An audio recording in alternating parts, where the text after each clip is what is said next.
I'm reading the book by Dalai Lama, The Four Noble Truths. Preface. In July 1996, His Holiness the Dalai Lama gave a series of lectures on Buddhist thought and practice at the Barbican Center in London.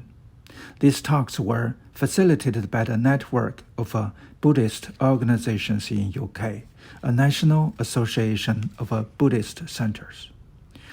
The central theme of His Holiness the Dalai Lama's lectures at the Barbican Center, which form the core of this book, is the Buddhist teachings on the principle of the Four Noble Truths, which is the foundation of all Buddha's teachings.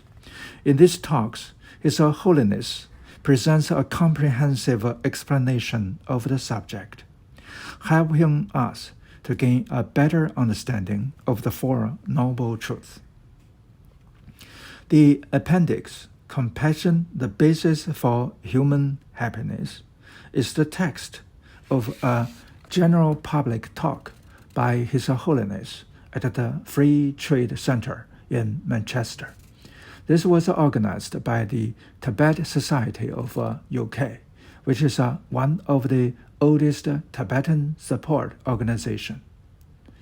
This chapter on compassion complements the teachings on the Four Noble Truths beautifully, as it illustrates how the teachings of the Buddha can be applied in our day-to-day life. As His Holiness the Dalai Lama's central message in these talks is compassion and the teachings on how to live a life of human kindness. It is our hope that this book will be of interest and benefit to people of all faiths, and also those who do not share in any religious faith. The Office of Tibet in London would like to thank Kate Collins and Jane Rush for transcribing the tapes of the talks, and Dominique Side and the translator Gash Trapton Jipa for editing the manuscript for publication.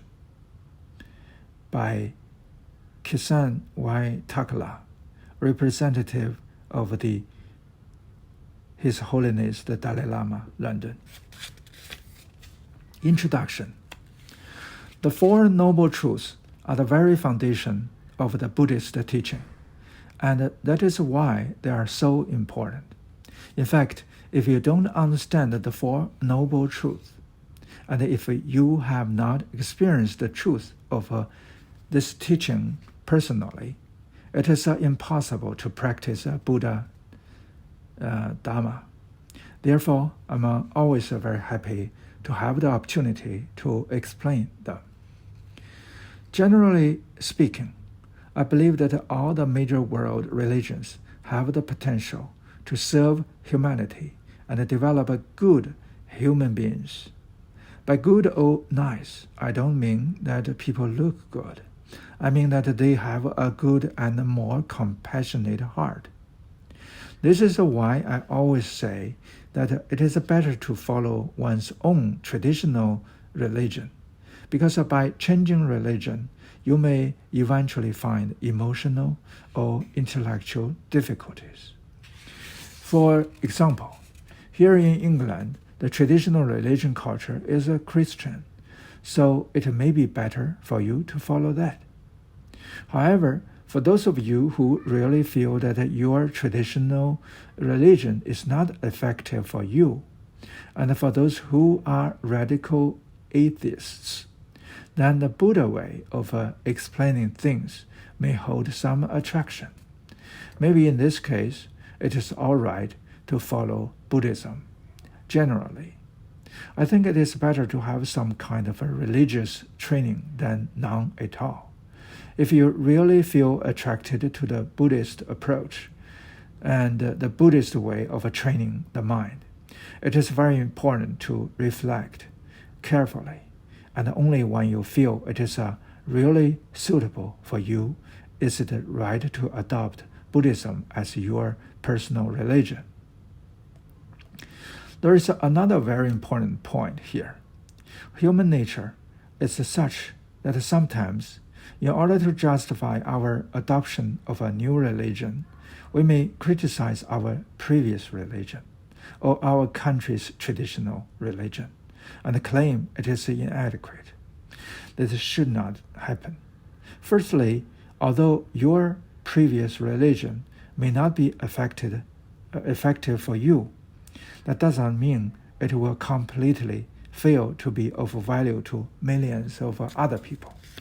Since we should respect all human beings, we must also respect those who are following different religious paths.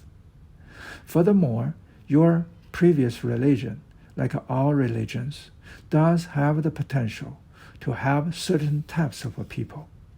It is clear that for some people, the Christian approach is more effective than the Buddhist one. It depends on the individual's mental disposition. We must therefore appreciate the potential in each religion and respect all those who follow them. The second reason is that we are now becoming aware of the many religious traditions of the world, and people are trying to promote genuine harmony between them. One example of this is the interfaith gathering in Assisi in 1986 on religions and the environment. I think there are now many interfaith circles, and the idea of a religious pluralism is taking root. This is a very encouraging sign. At such a time, when people are promoting genuine religious understanding in many areas, a single individual's criticism can be very harmful. So on these grounds, we should maintain a spirit of respect for other religions. I wanted to begin with these points because when I actually explain the Four Noble Truths, I have to argue the Buddhist way is the best. Also, if you were to ask me what the best religion is for me personally, my answer would be Buddhism, without any hesitation. But that does not mean that Buddhism is best for everyone. Certainly not. Therefore, during the course of my explanation, when I say that I feel that the Buddhist way is the best, you should not misunderstand me. I would like to further emphasize that when I say that all religions have great potential, I'm not just being polite or diplomatic. Whether we like it or not, the entire human race cannot be Buddhist. That is quite clear. Similarly, the whole of humanity cannot be Christian or Muslim either. Even in India, during the Buddha's time, the entire population did not turn to Buddhism. This is just a fact.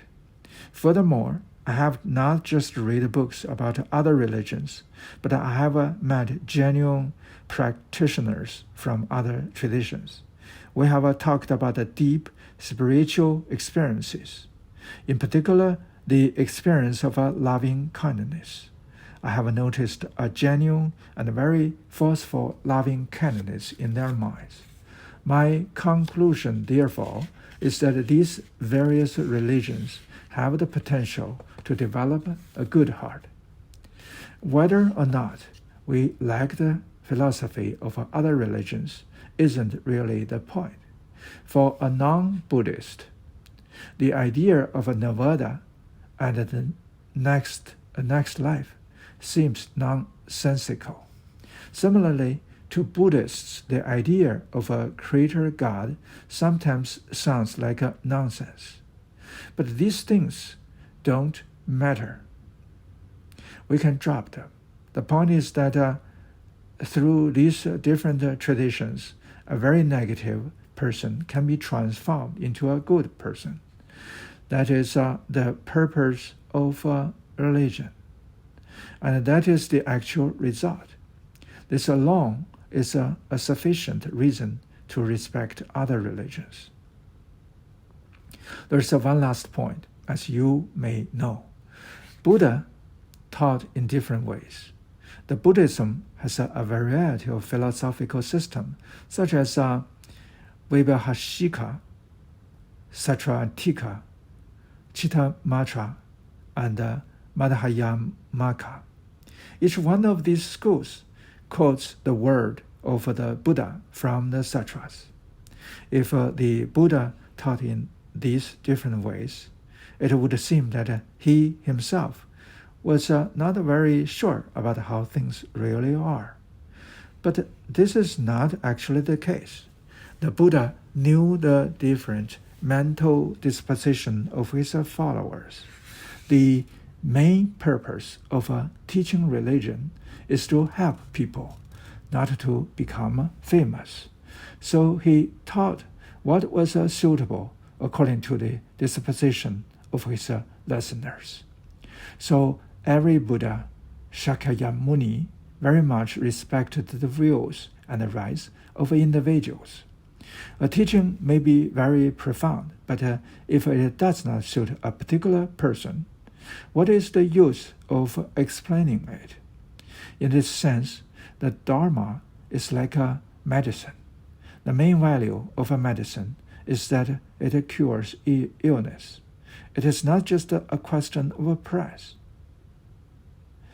For example, one medicine may be very precious and expensive, but if it is not appropriate for the patient, then it is of no use. Since there are different types of people in the world, we need different types of religion. Let me give you one example of this.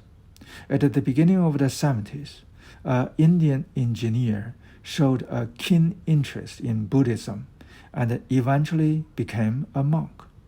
He was very sincere and a very nice person. Then one day, I explained to him the Buddhist theory of anatomia, the theory of no self or no soul. And he was so frightened by it, he was shaking all over.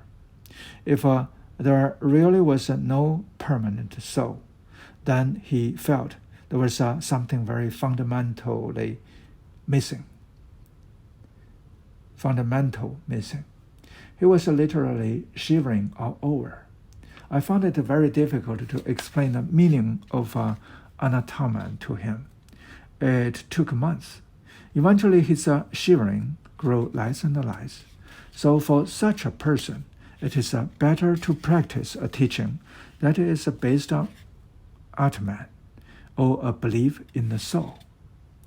If we are aware of all these points, then it is very easy to respect and appreciate the value of traditions other than our own.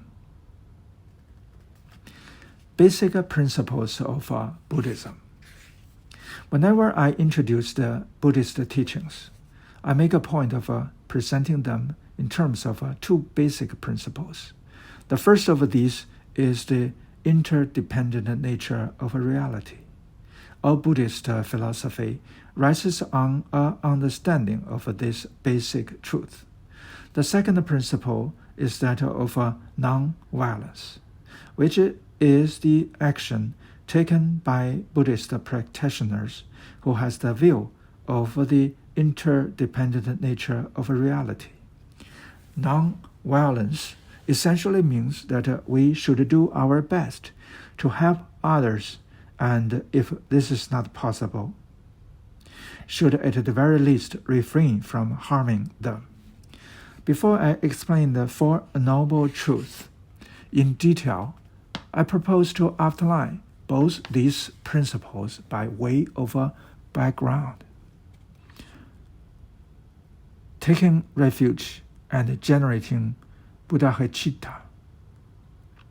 First, I will introduce these principles in traditional Buddhist terms. Technically, we become a Buddhist when we decide to take a refuge in the three rules. And when we generate a Buddhacita, which is known as compassion, the altruistic mind, or our good heart. The three jewels of Buddhism are the Buddha, the Dharma, his teaching, and the Sangha, or community of practitioners. It is very clear that the idea of helping others lies at the heart of both refuge and bodhicitta.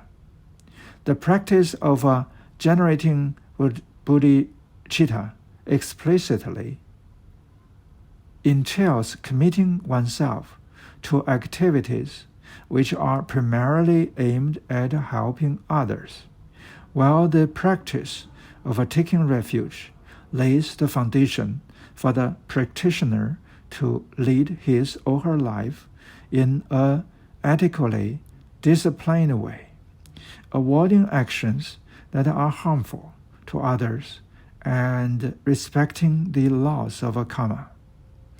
Unless we have a good foundational experience of the practice of taking refuge in the three jewels, we will not be able to have a high level of realization of bodhicitta. It is for this reason that the distinction between a practicing Buddhist and a non-Buddhist is made on the basis of whether or not an individual has taken refuge in the three jewels. However, when we talk about taking refuge in the three jewels, we should not imagine that it simply involves a ceremony in which we formally take refuge from a master, or that merely by virtue of participating in such a ceremony we have become a Buddhist.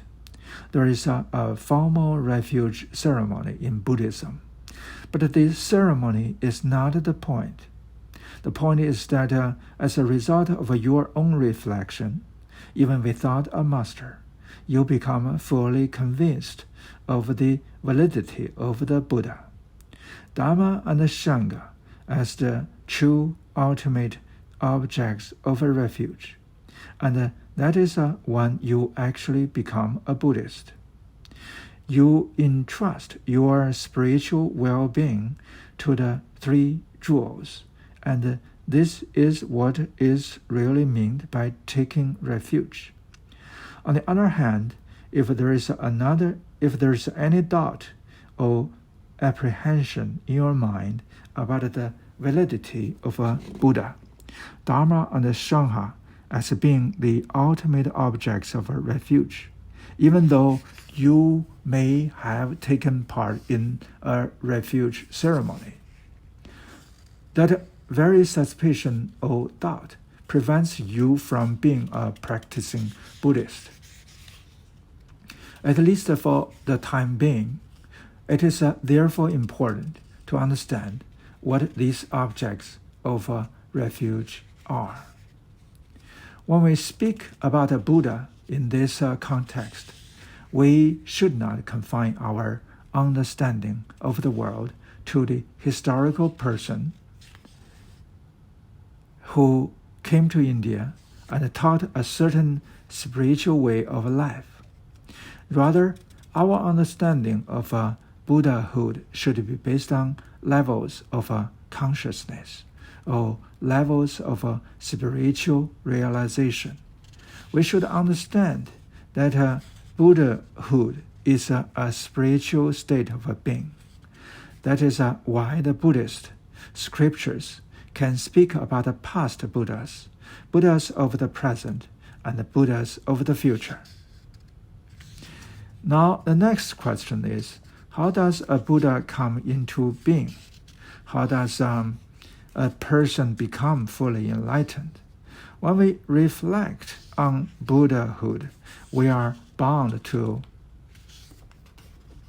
ask ourselves whether or not it is possible for an individual to attain such a state, to become a fully enlightened being, a Buddha.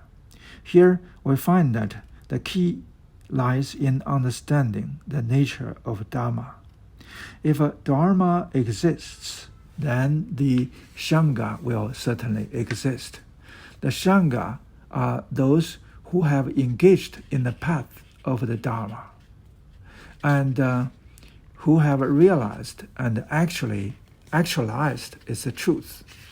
If there are Sangha members who have reached spiritual states where they have overcome at least the gross levels of negativity and afflictive emotions, then we can envision the possibility of attaining freedom from negativity and effective emotions, which is total.